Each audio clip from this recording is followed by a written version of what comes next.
ملتے ہیں پھر شام میں. رکو زریز. ابھی وہ گاڑی سے نکلنے ہی والا تھا جب آئزل نے اس کا بازو پکڑا جس پر وہ پلٹا. دونوں کی نظریں ملی تھی. زریز اپنی گہری کالی آنکھوں سے اسے بڑی غور سے دیکھ رہا تھا. جب آئزل نے جلدی سے اپنا ہاتھ پیچھے کھینچا. وہ مجھے کہنا یہ تھا کہ شام میں کہاں ملے. میرا مطلب ہے کہ ڈونٹ وری آئی انڈرسٹینڈ. تمہارے ساتھ تمہاری روم میٹ ہوتی ہے. مجھے بھی ایک ضروری کام ہے تو تم فی الحال ہاسٹل واپس جاؤ اور میری کال کا ویٹ کرو. میں فارغ ہوتے ہی تمہیں بتا دوں گا. پھر جہاں ٹھیک لگا وہاں ملیں گے. زہیز نے اسے سمجھاتے ہوئے کہا جس پر آئزل نے اس بات میں سر ہلایا. اور ایک اور بات, تب تک بہتر ہوگا اگر تم تھوڑی اسٹڈی کر لو. میتھس کے علاوہ باقی کے سبجیکٹ پر ایک سرسری نظر دوڑا لینا. اوکے ٹھیک ہے گڈ. وہ دروازہ بند کر کے جانے لگا. زریز کہو وہ رکا. اس کی طرف متوجہ ہوا. تھینکس. وائی؟ میری ہیلپ کرنے کے لیے, آئزہ نے سنجیدگی سے کہا جس پر وہ کار کی ونڈو کے پاس جھک کر اندر کو دیکھنے لگا. پاس رکھو میڈم. جب ہیلپ کروں تو کہہ دینا. اپنی بات کو مکمل کرتا ہوا وہ سامنے بنے اڈے پر چلا گیا جس کا دروازہ تقریباً گرنے کو تھا. آئزہ نے ایک نظر اطراف میں دیکھا پھر گاڑی اسٹارٹ کر کے وہاں سے چلی گئی. سین چینج. شام کا وقت تھا. وہ اس وقت اپنے فارم ہاؤس پر تھا جو اسلام آباد میں اس نے بہت پہلے خریدا تھا. اسی طرح جب بھی اسے کسی اور شہر شوٹنگ پر جانا پڑتا تھا وہ بھی زیادہ وقت کے لیے, تو وہ کبھی بھی کسی ہوٹل میں روم نہیں لیتا تھا بلکہ یوں ہی ایک فارم ہاؤس یا چھوٹا سا اپارٹمنٹ پہلے ہی خرید لیتا تھا. تقریباً رات 9 بجے کا وقت تھا جو وہ فارم ہاؤس پر بنی سوئمنگ پول کے سامنے کرسی لگائے بیٹھا کش پہ کش لگا رہا تھا. اس کے ذہن میں بس ایک ہی سوال چل رہا تھا, آخر کون تھا وہ جس کی وجہ سے کامل شاہ اور اس کے آنر نے آتش کو ریجیکٹ کر کے ایک نئے ایکٹر کو کاسٹ کر لیا تھا, جبکہ آتش اس کردار کو نبھانے کے لیے بالکل پرفیکٹ تھا. کامل شاہ نذیر احمد کے گلے میں پٹا آخر کس کا ہے؟ وہ کش لگاتے ہوئے خود سے مخاطب ہوا. جس کا بھی ہے مجھ سے ٹکر بہت بڑی غلطی کی ہے نذیر احمد. اب میں کب تک تمہارا پروجیکٹ سائن نہیں کروں گا جب تک تم میرے قدموں میں گر کر مجھ سے معافی نہیں مانگ لیتے. آتش کی آنکھوں میں خون دکھائی دے رہا تھا. ایک بار مجھے حقیقت کے پیچھے چھپی حقیقت پتہ چل جائے, اس شخص کا پتہ چل جائے جس نے یہ سب کیا, پھر آئی سویئر میں تب تک اسے نہیں بخشوں گا جب تک وہ قبر میں نہ اتر جائے. آتش کے ٹھیکے ہلکے گلابی لبوں پر ایک قاتلانہ یک طرفہ مسکراہٹ نمودار ہوئی, مگر تبھی اسے کسی کے قدموں کی آہٹ سنائی دی تھی جیسے کوئی آ رہا تھا. ابھی وہ پلٹ کر پیچھے دیکھتا جب کرن جابر نے پیچھے سے اس پر حساساً کیا, جس پر آتش نے ایک نظر پیچھے کو دیکھا جہاں وہ مسکرا رہی تھی. What a surprise. آتش نے آنکھیں چھوٹی کرتے ہوئے ایک یک طرفہ مسکراہٹ اچھالی جس پر کرن نے بھی جواباً مسکرایا. بس دل کیا تم سے ملنے کا تو چلی آئی. ویسے بھی اس ہوٹل کے روم میں تو میرا دم ہی گھٹ رہا تھا. کرن اس کے ہاتھ تھامے قریبی کرسی پر بیٹھی. ویسے آفٹر لانگ ٹائم بعد آج ہم ملے ہیں. کرن کی بات پر آتش نے پہلے والے سگریٹ کو جو ختم ہوا چکا تھا اسے زمین پر پھینک کر اپنے شوز سے مسل لیا اور دوسری جلانے لگا. بھول گئی 2 سال پہلے ہمدانی صاحب کی دی ہوئی پارٹی میں ہم ساتھ تھے. آتش نے پہلا کش لیتے ہوئے کہا. ہاں مگر تم چلے گئے تھے نا اچانک, پتہ نہیں کہاں. کرن نے منہ بناتے ہوئے کہا. مصروف تھا. لیکن آج تو کوئی مصروفیات نہیں ہے نا. میرا مطلب. کرن نے کرسی اس کی طرف کھسکائی اور اس کا ہاتھ تھام کر کہنے لگی جس پر آتش نے آئی بروز کرتے ہوئے اسے دیکھا. تمہارا مطلب. آتش کا دھیما لہجہ اب ایک ذوقدار آواز میں بدل چکا تھا. میرا مطلب آج رات ہم ساتھ گزار سکتے ہیں. کرن نے امید بھری نظروں سے اسے دیکھا جس پر آتش کے تاثرات مزید سخت ہوئے. میرا مطلب ہے کہ ہم ساتھ. تمہارا جو بھی مطلب ہے مگر مجھے منظور نہیں. آتش نے ایک جھٹکے سے اسے اپنا ہاتھ پیچھے کھینچا جس سے کچھ پل کے لیے کرن سہم سی گئی. آتش نے اس کی آنکھوں میں خوف دیکھا تھا. وہ نہیں چاہتا تھا کہ فلم کی شوٹنگ کے درمیان وہ کرن سے اپنے تعلقات بگاڑے, لیکن اسے یہ بھی منظور نہیں تھا جو وہ چاہ رہی تھی. آتش تم ٹھیک تو ہو؟ کرن نے ڈری ڈری نظروں سے سامنے بیٹھے شخص کو دیکھا جو اب اپنی پیشانی رگڑ رہا تھا. کرن دیکھو میرے کہنے کا مطلب ہے تم چاہ رہی ہو وہ نہیں ہو سکتا۔ آتش نے اسے سمجھانے والے انداز میں کہا، آتش تم دور کیوں بھاگنے لگے ہو مجھ سے؟ کیا میں تمہیں زدہ ریاض جیسی لگتی ہوں؟ میں کرن کا چہرہ اتر سا گیا تھا جس پر آتش نے ٹھنڈی سانس لی۔ دیکھو کرن، بات یہ نہیں ہے، بات یہ ہے کہ بات جو بھی ہے، میں نے ایسے ہی تمہارے ساتھ یہ پروجیکٹ قائم نہیں کیا، صرف تمہارے قریب رہنے کے لیے، تمہارے ساتھ کام کرنے کے لیے حامی بھری ہے میں نے، اور میں جانتی ہوں تم بھی میرے ساتھ کام کرنا چاہتے تھے۔ آخری والے الفاظ پر کرن نے آتش کے شانے پر سر ٹکایا جس پر آتش نے آنکھیں بند کی۔ دیکھو کرن، بس آتش بس۔ کرن نے آتش کے ہاتھ سے سگریٹ لے کر ایشٹرے میں رکھ دی۔ اب وہ اس کے چہرے کی بے انتہا قریب تھی۔ آج تم کچھ بھی نہیں کہو گے، کچھ بھی نہیں۔ کرن اس کی باہوں میں آ بیٹھی جبکہ آتش خاموشی سے اسے دیکھ رہا تھا۔ وہ کچھ بھی نہیں کر پا رہا تھا کیونکہ اسے ہر حال میں اس کے ساتھ کام کرنا تھا۔ اسے کامیابی چاہیے تھی جس کے لیے وہ آج پہلی بار خاموش تھا۔ آج کی رات میرے نام پر دو آتش۔ کرن نے ایک انگلی اس کی گردن پہ پھیری تھی۔ وہ تو کافی خوبصورت، لیکن آتش کے آگے ایسی بہت سی خوبصورت حسینائیں تھیں جنہیں وہ دیکھنا بھی نہیں چاہتا تھا۔ اس کی نظر میں یہ سب خاک تھی۔ کرن، ابھی نہیں۔ آتش نے کرن کا ہاتھ روکا۔ پلیز آتش، کرن، ہمارے نئے پروجیکٹ کو مکمل ہونے دو، پھر ہم سیلیبریٹ کریں گے جیسے تم کہو گی۔ آتش نے اس کی آنکھوں میں دیکھتے ہوئے دھیمے لہجے میں کہا، نیور کرن، نیور کرن۔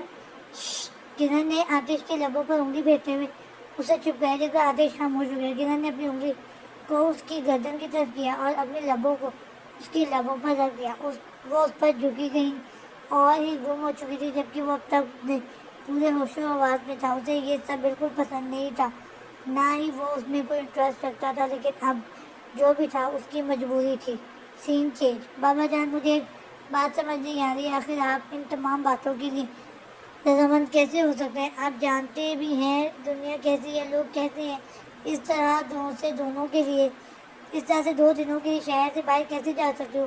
وہ بھی کسی اور کے ساتھ تھا۔ بالکل سمجھ نہیں آ رہی تھی کہ آخر اس کے بابا کیوں اسے ہر بات کے لیے فورس کر رہے تھے۔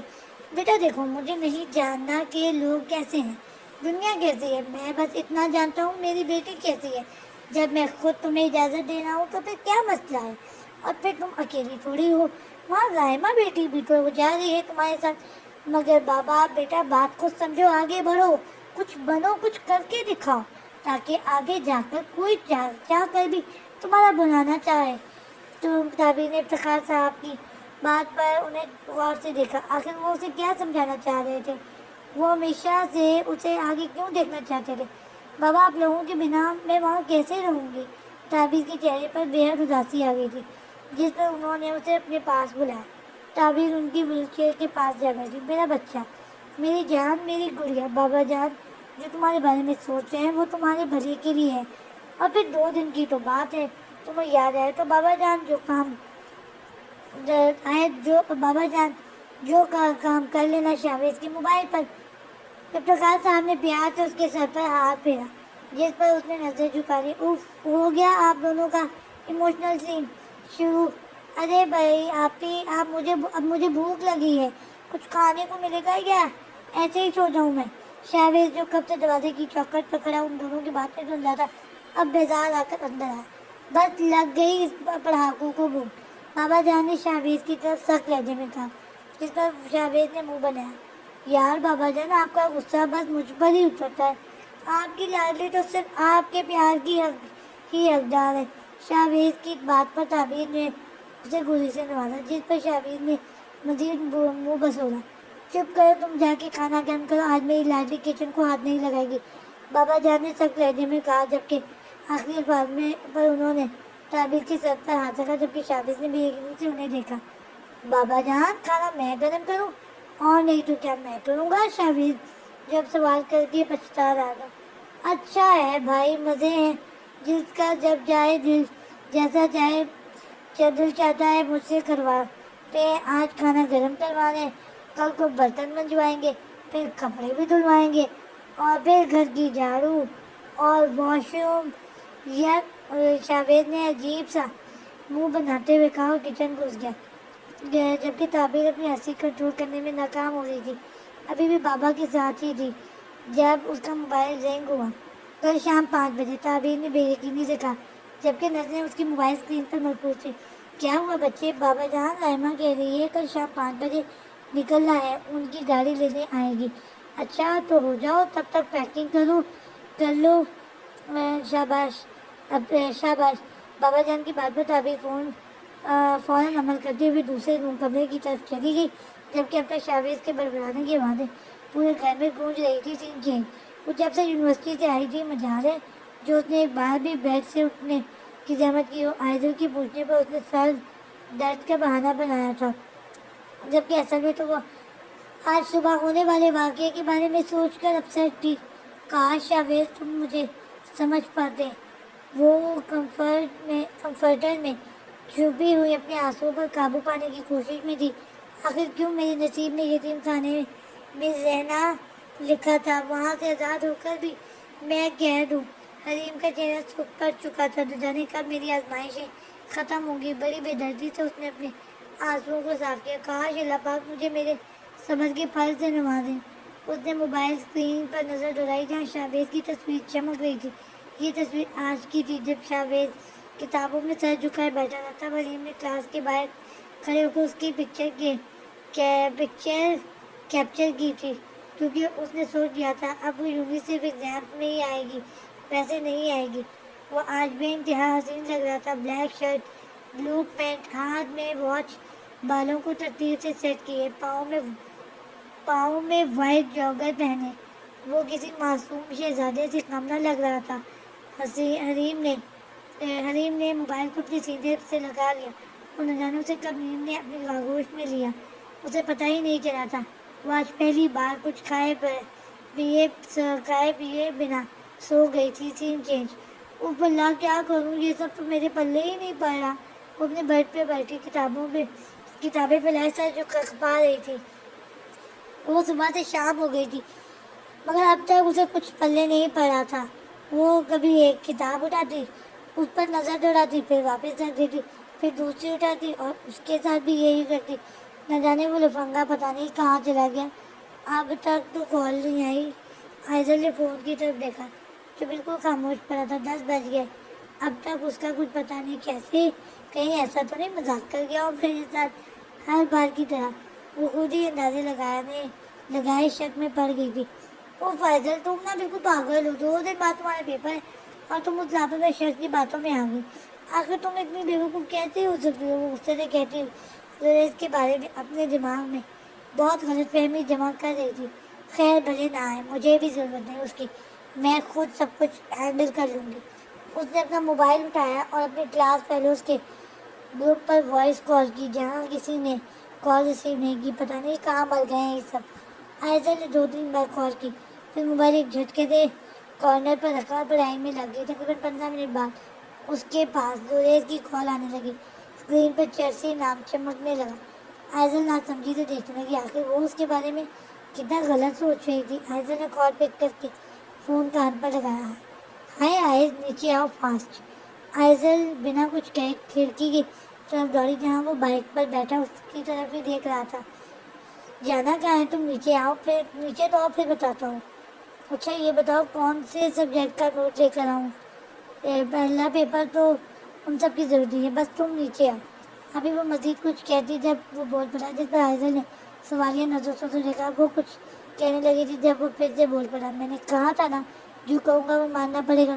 اس وقت بھروسہ کیا تھا تو اب مزید سوال نہ کرو، نیچے آؤ فاسٹ۔ زریز کی بات پر وہ بنا جواب دیے کال ڈسکنیکٹ کر کے والیٹ اور موبائل جیب میں رکھنے لگی، اپنے بالوں کو ہاتھ سے سنوارتے ہوئے کھڑکی کے باہر پیر نکالنے لگی۔ جب زریز بڑی دلچسپی سے یہ منظر دیکھ رہا تھا، آئزل نے ایک پاؤں باہر نکال کر سائڈ پر لگے پتھر پر رکھا، جبکہ دوسرا پاؤں پر بڑے سفید مضبوط پائپ پر رکھا اور پائپ کو پکڑتے ہوئے نیچے کی طرف آنے لگی، جبکہ زریز اپنے مضبوط سینے پر ہاتھ لپیٹے اسے ہی دیکھ رہا تھا۔ آئزل نے ایک نظر زمین پر دیکھا اور چھلانگ لگائی، مگر اس بار وہ سنبھل نہ پائی اور زمین پر گری، جس پر زریز مسکرانے لگا۔ جبکہ فاصلہ کم تھا، اس نے آئزل کو کوئی چوٹ نہیں پہنچی۔ وہ خود کو سنبھالتے ہوئے اپنے کپڑے ہاتھوں سے جھٹکتے ہوئے کھڑی ہوئی اور اس کی طرف بڑھی۔ بلیک جینس جس کے پائچے اس نے فولڈ کیے ہوئے تھے وائٹ شرٹ جو کمر تک آ رہی تھی، اس کے اوپر جینس کی بلیک جیکٹ، ہاتھوں میں مخصوص فرینڈشپ بینڈز۔ وہ الگ بات ہے، یہ شوقیہ تھی، دوستی وہ زیادہ کسی سے نہیں رکھتی تھی۔ وائٹ جاگرز پہنے وہ ٹشن سے چلتی ہوئی اس کے قریب آئی، جبکہ زریز نے بلیک پینٹ، بلیک شرٹ جس کے اوپر بلیک ہی جیکٹ تھی، ہمیشہ کی طرح گلے میں لاکٹ اور انگلیوں میں انگوٹھیاں، بکھرے ہوئے بڑھتے بال، چشمہ ہاتھ کی انگلی میں پھنسائے۔ وہ اسے ہی دیکھ رہا تھا، نہ جانے کیا تھا زریز کے اندر ایسا کہ اس کے ایسے حلیے کے باوجود بھی وہ آئزل کو برا نہیں لگتا تھا۔ یعنی آئزل کے کہنے پر وہ یک طرفہ مسکراہٹ لی، اسے پیچھے بیٹھنے کا اشارہ کرتے ہوئے خود بائک اسٹارٹ کرنے لگا۔ آئزل اس کی ہی طرح ایک ٹانگ ادھر اور دوسری ادھر کیے بیٹھی ہوئی تھی۔ کیا ہوا؟ آئزل نے اسے اپنی طرف رخ کیے دیکھ کر پوچھا۔ پکڑ کر بیٹھو ورنہ اڑ جاؤ گی۔ ہاں، میری فکر مت کرو، تم بائک اسٹارٹ کرو۔ آئزل نے مسکراتے ہوئے جیب سے چشمہ نکال کر لگایا، جبکہ زریز نے بھی یک طرفہ مسکراہٹ لی، اپنی پرکشش آنکھوں کو چشمے سے چھپایا اور بائک دوڑا دی۔ ویسے ہم جا کہاں رہے ہیں؟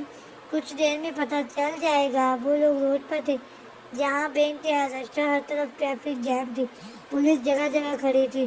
اوف، اتنا رش! آئزل نے سر پر ہاتھ رکھتے ہوئے کہا، جس پر زریز کچھ سوچنے لگا اور پھر ہینڈل گھما کر پیچھے کے راستے لے گئے۔ یہ کہاں لے جا رہے ہو تم؟ یہ بہت سنسان علاقہ ہے جہاں سے زریز شارٹ کٹ کے چکر میں بائک اندر لے گیا تھا۔ آئزل کے سوال پر بائک چلاتے چلاتے اسے دیکھنے لگا۔ چپ کر کے بیٹھی رہو، بہت بولتی ہو تم، اور ڈونٹ وری، میں تمہیں کڈنیپ کر کے نہیں لے جا رہا تھا، سمجھی نا؟ زریز کی بات پر آئزل کے منہ کو تالا لگ چکا تھا۔ کچھ ہی دیر بعد وہ لوگ روڈ پر آ چکے تھے۔ کچھ منٹ کا فاصلہ طے کرتے ہی ایک کلب کے سامنے ان کی بائک رکی تھی۔ آئزل بائک سے اتر کر زریز کی طرف ناسمجھی سے دیکھنے لگی۔ پیپرز تو ہوتے رہیں گے، فی الحال کچھ فن ہو جائے۔ زریز نے آنکھ مارتے ہوئے کہا، جب آئزل کی نظر گیٹ پر گئی جہاں اس کی باقی کلاس فیلوز موجود تھے جو اسے اندر آنے کا اشارہ کر رہے تھے، ایک سرسری سی نظر اس نے زریز پر دوڑائی جو اب یک طرفہ مسکراہٹ لیے اسے ہی دیکھ رہا تھا، جس میں نہ چاہتے ہوئے بھی آئزل کے لبوں پر خوبصورت مسکراہٹ نمودار ہوئی تھی، جسے زریز اپنی نظروں سے دل میں اتار چکا تھا۔ جاری ہے۔